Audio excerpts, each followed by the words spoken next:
ሰላም ሰላም ወዶች ጤና ይስጥልኝ። እንዴት ናችሁ? ሰላም ናችሁ? እኔ በጣም ሰላም ነኝ። ሰላማችሁ ብዝት ይበልልኝ። የቃልዬ ቤተሰቦች፣ የቃልዬ ፋሚሊዎች፣ የቃልዬ ውድ እህትና ወንድሞች በሀገር ውስጥም በሀገር ውጭም ያላችሁ ሰላማችሁ ብዝት ይበልልኝ። እኔ በጣም ሰላም ነኝ።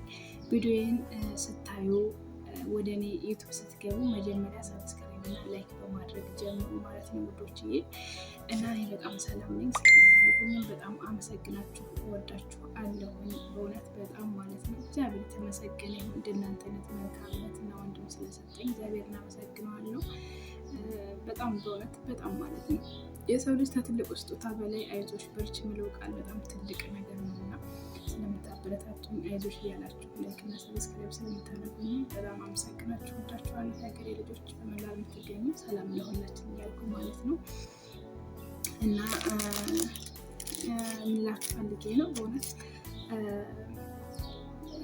በተለይ ለእኛ ለስደት ላይ ያለን ምንም በቃ ላልተረዳ ነው ጊዜውን በቃ ምንም ዝም ብለን ለራሳችን እንትን ያላወቅን የራሳችንን ጊዜ የራሳችንን ጉልበት የራሳችንን ሕይወት ላልተረዳን እህትና ወንድሞች ማለት ነው እና አሁን ሰሞኑን ባለፈውም ሁሌም ይሉኛል እና አንዳንድ ልጆችን በተለያየ በስራ ምክንያት እንገናኛለን እና ራሳቸውን ከብር ጋር ያነጻጽሩታል። አሁን እስኪ እናንተ ምን ትላላችሁ? ማለቴ አሁን ህይወት ከብር ጋር አይነጻጸርም፣ ጊዜም ከብር ጋር አይነጻጸርም። ምንም ነገር ሁለቶች ጊዜና ህይወትና ጊዜ አንድ ናቸው፣ አንድ ናቸው። ምንም አይነጥላቸውም። ህይወትም የሚኖር አንዴ ነው፣ ጊዜም የሚኖር አንዴ ነው እና አረብ ሀገር ላይ ወይም ደግሞ የተለያየ ስደት ሀገር ላይ የሚቀመጡና በተለያየ በማይረባ ነገር ጊዜያቸውን ያቃጥላሉ። ኢትዮጵያ ሆንኩ ይሄን ያህል አልሰራም፣ ኢትዮጵያ ምን እሰራለሁ፣ ኢትዮጵያ ሰላም የለም፣ ኢትዮጵያ ኑሮ ውድ ነው፣ የተለያየ ነገር እኔ አሁን ማለት ነው ለምን 30 ጊዜ ውድ አይኖርም? ለምን 30 ጊዜ ጥሩ ውድ አይሆንም? በቃ ምክንያቱም እንደ ልቤ እየተነፈስኩ እንደ ልቤ እያወራሁ እንደ ልቤ ወጥቼ እየገባሁ ሀገሬ ላይ ከሰው እኩል ነው የምኖር። ከሰው በታች አልኖር፣ ከሰው በላይ አልኖር። ስለዚህ የኢትዮጵያ ሕዝብ በአጠቃላይ አልመራ፣ ራሴን ነው የምመራ። ስለዚህ አንድ ለራሴ ሳልሆን አልቀርም።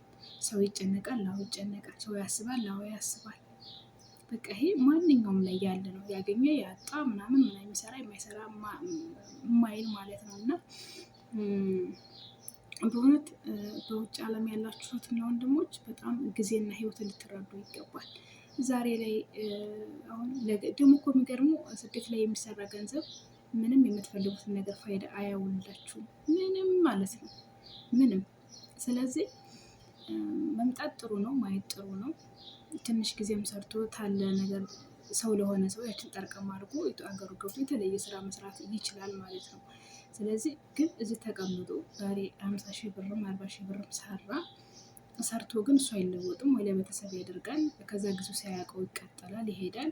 ከዛ ብር ሳይዝ ገባ ባላለሁ እንደዚህ ባላለሁ ብሎ ደግሞ ጊዜውን ደግሞ ሳይፈልግ ደግሞ ያረዝማል። ከዛ ሁሉ ደግሞ የሆነ ነገር አለ ደግሞ ከዛ ምን እየሄደ ነው? ህይወት እየተቃጠለ ነው፣ ጊዜ እየተቃጠለ እድሜ እየሄደ ነው። በቃ ሁሉ ነገር እየሄደ ነው እና እኔ እዚህ ጋር አሁን አጠር አድርጌ የምላችሁ እኔ አሁን ወደ ሀገር ልገባ መሆኔን ብዙ ሰዎች አንዳንድ ሰዎች በቃ እንደዚህ የቅርብ የሚያሮቅም ማለት ከሀገር ውስጥም ከሀገር ውጭም ከሀገር ውጭ ያሉ ኧረ ትንሽ ጨምሪ በቃ ወይ ትንሽ አጨምሪ ምናምን ነገር ይሉኛል። ከዛ ደግሞ አሁን እኔ እኮ በጣም ዘገነነኝ። በቃ ሀገሬ ገብቼ እንዴት ነው የምኖረው? በቃ በጣም ያንገሸግሻቸዋል በእውነት። እኔ እንጃ እንዴት አድርገው እራሱ እንደሚያስቡት አላውቅም።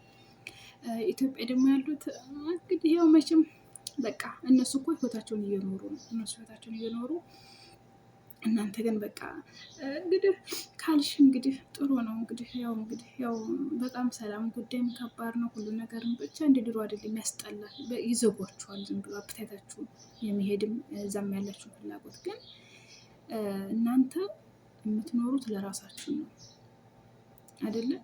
የምትኖሩት ለራሳችሁ ነው እንጂ ለሰው አይደለም። ስለዚህ ለምታደርጉት ነገር በተለይ በህይወት መንገዳችሁ ላይ የምታደርጉትን ነገር ለሰዎች በቃ አታውሩ። ወለ ቤተሰብ ወለ ጓደኛ የልብ ጓደኛ ሊኖራችሁ ይችላል። ግን አንዳንድ ነገር በቃ የጋራ የምትወያዩበትን ነገር እንጂ አንደኛውን በእናንተ ህይወት እንዲወስን አትፍቀዱ እንዴ። ለምሳሌ እኔ ሄጄ መስራት እየፈለግኩ ሄጄ የሆነ ነገር ማስተካከል እየፈለግኩ የሆነ ጓደኛዬ አትሄጂም ብትለኝ እሰማታለሁ እንዴ? ጀመር አትለኝ። እንዲህ አይነት ጓደኛም አይኖርም። መመካከር፣ መወያየት፣ ከዛ ሀሳቦችን የትኛው ሆነ ልትሆን ያሆን የሚለውን ከአንድ ሁለት ጓደኛ ጥሩ ነው። ያው ትክክለኛና እውነተኛ ጓደኛ ካለ። አለበዛ ግን ይሄ ዝም ብሎ የምታውቁት ሁሉ ሰው ምናምን አንድ አይደለም። አንዳንዱም ቀድማችሁት እንዳሰሩ ይፈልጋል። ቀድማችሁት እንድትገቡ አይፈልግም። አረ ብዙ ነገር ነው፣ ብዙ ነገር ማለት ነው። ስለዚህ ይህን ታሳቢ አድርጋችሁ መክተት አለባችሁ። እዚህ ሆናችሁ ጊዜያችሁን ማቃጠል፣ እድሜያችሁን ማቃጠል፣ ነፃነታችሁን ታፍናችሁ አስበርታል።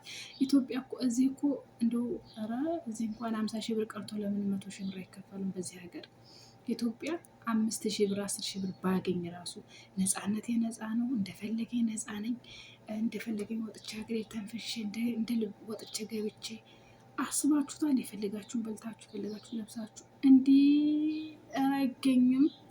ኧረ እንደው አታገናኙት። ሲጀመር በእውነት አይገናኝም። በቃ አታገናኙት። እዚህ እኮ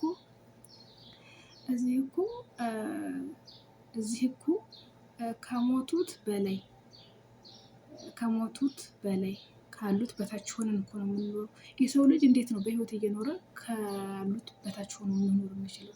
የሰው ልጅ በህይወት እያለ የሚፈልገውን ነገር ተናግሮ፣ የሚፈልገውን ነገር ለብሶ፣ የሚፈልገውን ነገር በልቶ፣ እንደፈለገው በቃ መሆን ያለበትን ነገር ሆኖ ካልኖረ ይሄ ምን መኖር ነው? መኖር አይደለም። ሰው በሆነ ነገር ልናልፍ እንችላለን። እኔም በብዙ ነገሮች አልፌያለሁ። ግን እዛ ቦታ ላይ ጊዜያችንን እድሜያችንን አናቃጥል ነው። በቃ ማንም ሰው በሆነ መንገድ ያልፋል። ግን ማለፍ አለብን እንጂ እዛ ቦታ መቆም የለብንም። ስለዚህ በሰው ቤት 5 ዓመት 6 ዓመት ከዛ በላይ ሁሉ እድሜያቸው የሚያቃጥሉ ሰዎች ምንም ትርፍ ሳይሆን ኪሳራ ነው እየጨመሩ የሄዱት። ስለዚህ ኑሮ እንደሆነ ቴክኖሎጂ እንደሆነ በጣም እየረቀቀ እየዘመነ በጣም እየተወደደ ነው የሚሄድ። ያኔም በቃ የሰው ቤት ደህና የሰው ህልም ነዋሪ ሆነው ይቀራሉ ማለት የራሳቸውን ህልም ሳይኖሩ። በእውነት እኔ አንድ የተረዳሁት ነገር ራሱ ነገ አደርገዋለሁ ከሚለው ነገር ዛሬውኑ ማድረግ። ለምሳሌ እኔ ከዛሬ ዓመት አካባቢ የሆነ ቢዝነስ ጀምሬያለሁ። ያ ቢዝነስ በጣም እግዚአብሔር ይመስገን ከኔ አልፎ ብዙዎችን እየለወጠ ይገኛል። ግን ዛሬ ደግሞ ያን ቢዝነስ ለመጀመር እጥፍ ሆኗል። እጥፍ አስቡት እንግዲህ። የዛን ጊዜ ቢጀምሩ ኖሮ በቀላል ነገር፣ ዛሬ ግን ለመጀመር እጥፍ ነው። አስቡት እንግዲህ። ስለዚህ በህይወታችን የሚደረገው ነገር ሁሉ እጥፍ ነው የሚሆነው። ስለዚህ ጊዜያችሁን አታቃጥሉ። በእውነት በውጭ ሀገር ያላችሁትና ወንድሞች በሀገራችሁ ባላችሁ ነገር ሰርታችሁ ለመለወጥና ለመኖር አስቡ። ለራሳችሁ ማሰብ፣ ለራሳችሁ መስራት፣ ለራሳችሁ መውጣት መግባትን መለማመድ ይኖርባችኋል። ማመን ይኖርባችኋል። ራሳችሁ መቀበል ይኖርባችኋል። ስለ ራሳችሁ ይበልጥ የምትኖሩትን ሪል የሆነ ህይወት ራሳችሁ ናችሁ የምትወስኑ፣ ራሳችሁ ናችሁ የምታስቡ እንጂ ሰዎችን በእነዚህ አይነት ህይወታችሁ አታማክሩ፣ ጣልቃም አትክተቱ ማለት ነው። እኔ እዚህ ስደት እያለሁ ብዙ ሰው እንዳልሄድ እንደውም አራት ሄጃ ደግሞ እዛ ምናምን የሚል አሁን እነሱን ብሰማ እንኳን በ2 ዓመት አስባችሁታል፣ በ5 በ10 ዓመት ምን አልገባ እችላለሁ። ግን የሰዎችን ሀሳብ በፍጹም ልቀበል አልችልም። የሚጠቅመኝን ምናልባት የሆነ አንዳንድ ነገር ሊጠቅማቸው የሚችለውን ነገር መጠንቀቅ። ይሄ ብዙ ነገር አንዳንድ ሌላ የሚያስተምር ከህይወት አለ። እሱን እሺ ኦኬ። ግን ይሄ በጣም እንደዚህ አይነት ነገር በፍጹም ለራሴ እንኳን ልቀበለው ቀርቶ አላዳምጥም፣ ጊዜም የለኝም። እና ውዶችዬ ይሄን ነው የምላችሁኝ። እና አገር ለመግባት አትፍሩ። እንደ ማንኛውም ኢትዮጵያዊ ነው የምንኖረው። በእውነት በስደት ሀገር ጊዜና እድሜያችሁን አታቃጥሉ። እናንተ የተሰጣችሁ ህይወት አለ፣ ጊዜ አለ። ጊዜያችሁን ተጠቀሙበት። ሰርተን መለወጥ ማደግ እንችላለን እላችኋለሁኝ። እወድድ አደርጋችኋለሁኝ።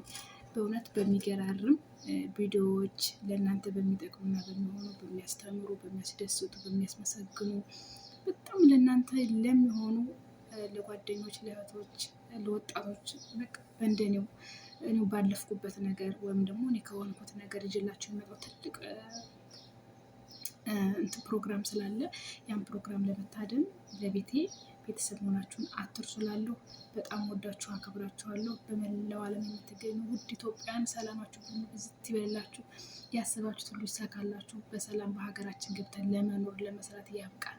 ሁላችንም ጥርግ አድርጎ ለሀገራችን ለመኖር ያብቃን። በስደት በቃ ይበል ኢትዮጵያውያን ማለት ነው።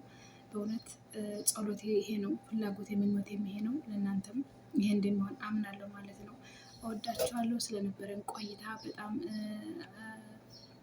አመሰግናችኋለሁ ማለት ነው ወዶችዬ። እና ላይክ እያደረጋችሁ እሺ፣ አዳዲስ የሆናችሁ ደግሞ ቤተሰብ ሆኑ።